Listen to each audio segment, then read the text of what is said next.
So in section 3.5, we're going on to what are called quadratic inequalities.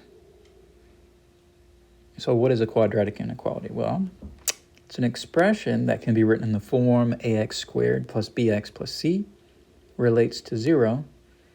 A, b, and c are real numbers. A cannot be 0, so you have to have that square term in there.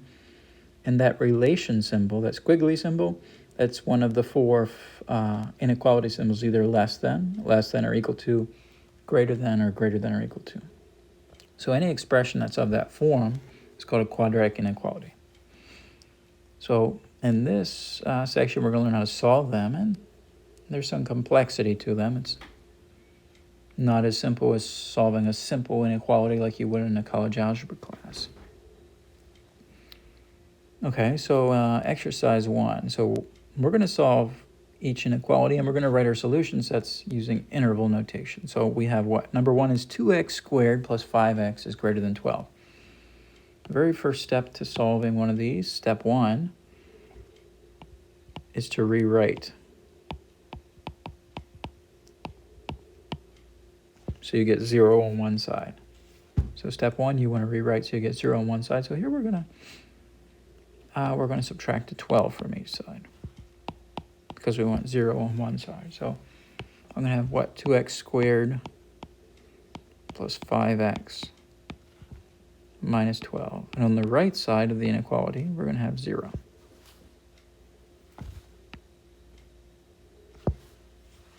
Okay, now the second thing we're going to do, we're going to take this thing on the left side of the inequality. I'm going to underline that in green. And that's going to be a function. That's going to be a function. It's going to be y as a function of x. So just kind of disregard the inequality, the greater than 0 part.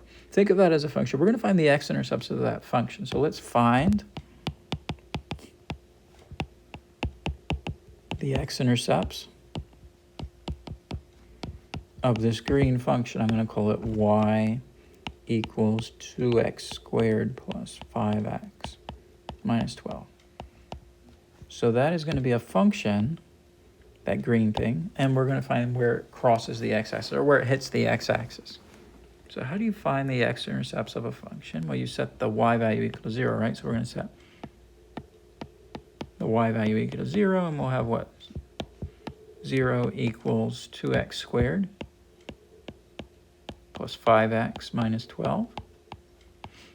And then we're going to solve this quadratic equation. This is a quadratic equation. So we don't actually specifically solve quadratic equations in this this course. We don't teach you how to do that. That's something that's assumed you know how to do. If you made it to this course, you should already know how to solve quadratic equations. We do that in our college algebra class, which is kind of a prereq to this class. If you didn't have college algebra, well, then let's assume you already know it from high school based on your ACT and SAT scores. So how do you solve a quadratic equation? Well, you factor the red stuff. So we're going to have 0 equals. You can either factor that, or you could use the quadratic formula. I'm going to factor this one. So I'm going to make 2 pairs of parentheses. And I'm going to put down a 2x and a 2x. And then I'm going to find 2 numbers that multiply to give 2 times negative 12. What's 2 times negative 12? It's negative 24. So find 2 numbers that multiply to give negative 24 and add to give this middle number here of positive 5. If you come up with the 2 numbers, you can think that they are, let's see, 8 and minus 3. So positive 8 and minus 3 multiply to give you negative 24 and add to give you 5. So I'm going to put a plus 8 and a minus 3. Okay, and then what you want to do, you want to divide out anything in common between any factor. So first of all, I'm going to look here. I'm going to notice that this 2 and this 8, they have a 2 in common, so I'm going to divide out a 2. So I'm going to get 0 equals x plus 4. And then when I look at the 2x minus 3, there's nothing in common between the 2 and the 3, so we're not going to divide anything out, so we'll just have 2x minus 3. Well, that's how you can factor. It's a nice way to factor, a very efficient way to factor. So once you factor, you take your factors and set them equal to 0. x plus 4 equal to 0, 2x minus 3 equal to 0. And the first one I'll subtract a 4 from, and I'll get x is minus 4. That's one of my x-intercepts. And my second one, I'm going to add a 3 to on each side. I'll get 2x equals 3, and then divide both sides by 2. And I'll get that x is 3 halves. So 3 halves, or 1.5, is my second x-intercept. Okay, so that's the second step. So first we rewrote the inequality so that 0's on one side. Then you find the x-intercepts of the functional part.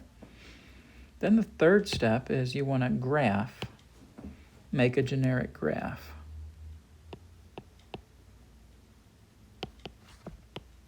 A very generic means kind of general graph.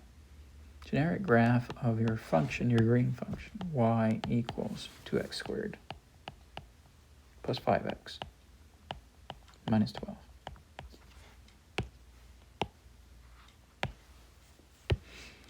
So I'm going to put down what's called an x-axis here. And my function, my green function, 2x squared plus 5x minus 12, that's a parabola, right? It's a parabola, and it's going to hit the x-axis at two places, at -4 and at 3 halves. So -4 and 3 halves. Those are my x-intercepts. That's where my graph hits the x-axis. Now we know this is going to open upwards. If you look at the leading coefficient, that's the number in front of the square term. It's a +2. So that means it opens upwards. So your graph is going to be a parabola that opens upwards. So that's what our graph looks like. Now notice I didn't include a y-axis in here. Y-axis is maybe getting in the way, so I just didn't include it. But I mean, if you want to imagine, there's like a y-axis here. You have what? 0 for y, and then up above 0 you have your positives, and then down below 0 you have your negatives, right? Okay, that's kind of the idea. Now what we want to do, the last part of this, is we want to determine when the y values are greater than 0, right? The inequality, if you go back and you look at your inequality, where I've rewritten inequality, we want to figure out when is the function y equals 2x squared plus 5x minus 12. When is that greater than 0? When is that positive? That's the question, right? We want to find when it's greater than 0, so that's finding when it's positive. So here I'm going to look on my graph, and the y values are positive here to the left of -4, and here to the right of 3 halves, right? Our function goes positive, our y values go positive. Now if you look at -4, it's not positive at -4, right? It's 0 at -4. And if you look at 3 halves, it's not positive at 3 halves, right? It's 0 there. So I'm going to put open dots in red over top of the actual function. So thinking about these as intervals along the x-axis, you have an interval here to the left of -4, but not including -4. And you have an interval here to the right of 3 halves, but not including 3 halves. So we got those two intervals. And how are we going to write those intervals? We're going to write them in interval notation. So we're going to write for the first interval, -∞. Oh, let's put this in a black marker.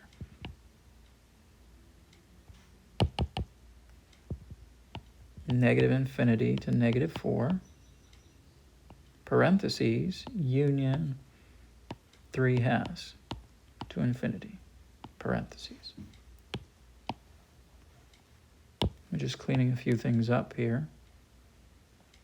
You can imagine here that there's a, if I can get this to right, there it goes. A -∞ far to the left, and to the far right, there's a positive infinity. So yeah, our intervals are -∞ to -4, and then 3 halves to infinity. That's where the function is positive. I'm going to use parentheses. Okay, so that's our first problem. Let's do a second problem on this video. Number 2, I got x squared less than or equal to 2x plus 48. And the first thing we're going to do is rewrite our inequality. So you have 0 on one side. How can we get 0 on one side? Well, we can subtract 2x and 48 from both sides. So minus 2x and minus 48. So on the left side, I'll get, let's see, x squared minus 2x minus 48. And on the right side of the inequality, I'll get 0. So now what I want to do, I want to find x-intercepts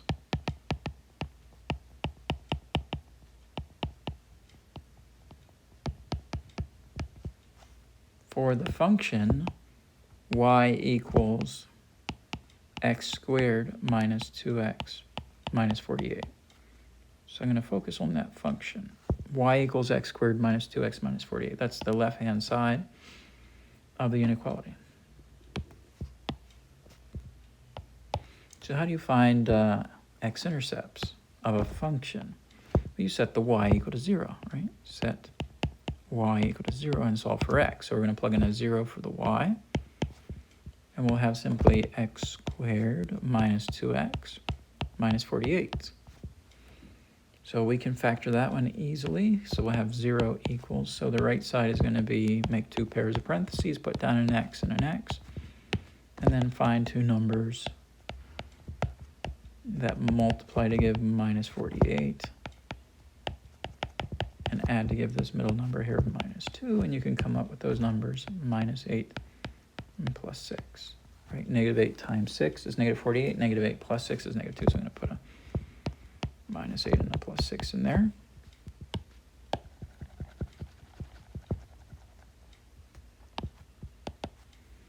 All right, so now that we have it factored and 0 on one side, we're going to set each factor equal to 0. We have x minus 8 equals 0. And we have x plus 6 equals 0. And we're going to add 8 to both sides and subtract 6 from both sides on the other one. So we get x is 8 for the first x-intercept and x equals minus 6 for the second x-intercept. So those are giving you the intercepts of the function y equals x squared minus 2x minus 48. Now we're going to do a generic graph of the function. The function is y equals x squared minus 2x minus 48. So let's graph this. Very general graph. So I'll put down a x-axis. And I'll put down negative 6 and positive 8 for my x-intercepts. So my function, y equals x squared minus 2x minus 48, is going to hit the x-axis. And we know that the leading coefficient in front of x squared is 1, right? 1, it's positive.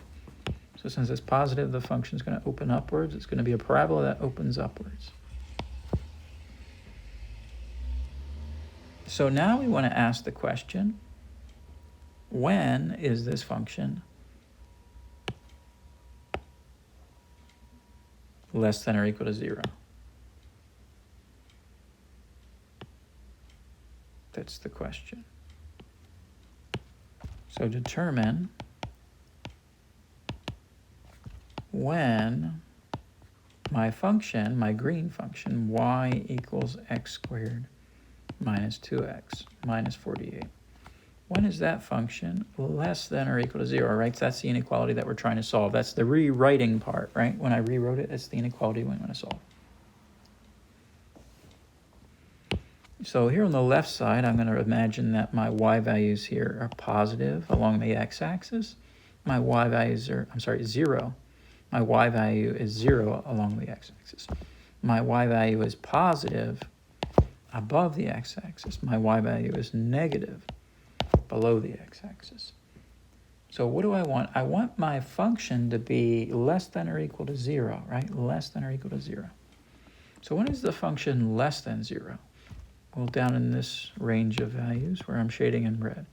So the function is less than 0 here, right? It's negative here. And the function is equal to 0 right here. The y value is equal to 0 right here and right here at these endpoints, negative 6 and 8. So what interval is that? What interval along the x-axis is that? That's from -6 to +8, and we're actually including those endpoints. We're going to include -6 and 8. If I wanted to write that in interval notation, that would be bracket,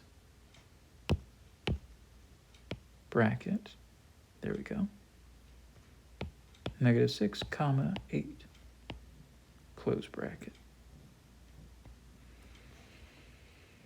Yep, so there we have it. -6 to 8.